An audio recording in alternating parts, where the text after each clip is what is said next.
Hello everyone, কেমন আছো? আমার নতুন একটা মিনি ব্লগে সবাইকে স্বাগত জানাই। সকাল সকাল দেখো ওয়েদারটা কীরকম রোদ ঝলমলে, কিন্তু একটু আগেই হচ্ছিল বৃষ্টি, কেউ দেখে বলবে। আর এখানে আমি দেখছিলাম একটা বিড়াল এখানে খালি মিয়াও মিয়াও করছিল, আর তারপর কোনো অন্য বিড়ালের সঙ্গে ঝগড়া করছিল। এখানে আমি দেখাচ্ছিলাম জুম করে, দেখো এই বিড়ালটাই করছিল সাউন্ডটা, আর তোমাদেরকে দিইনি।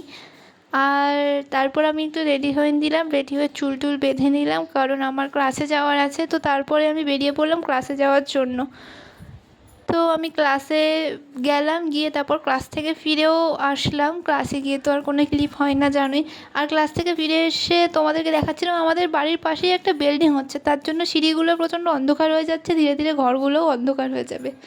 তো তারপর দেখো এখানে এই কুকুরটা এখানে বসে আছে, মানে এই সব সময় গেট আটকে বসে থাকে আর নড়েও না। তাই জন্য আমি যখনই গেট খুলেছি খুলতে চাইছিল, কিন্তু আমি একদমই ঢুকতে দিইনি, কারণ ঢুকলে আর সরবে না, আর সবার যাতায়াতে প্রবলেম হবে।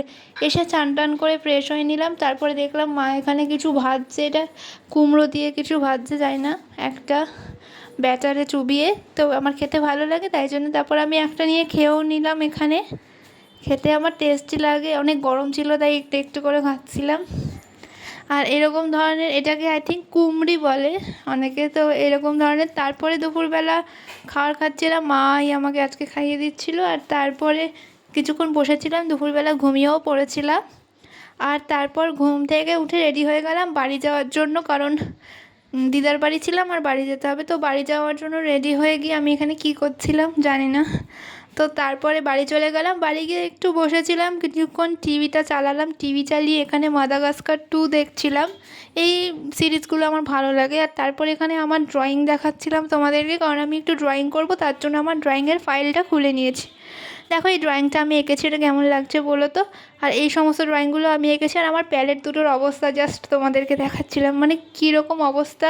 কত বছর ধরে এই প্যালেটের মধ্যে রং শুধু ঢালছি আর কোনো রং শেষ হচ্ছে না।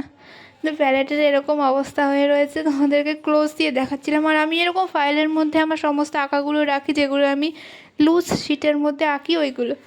আর তারপরে আমি এখানে বসেছিলাম। আজকের মতো এতটাই, দেখা হবে অন্য কোনো মিনি ব্লগে।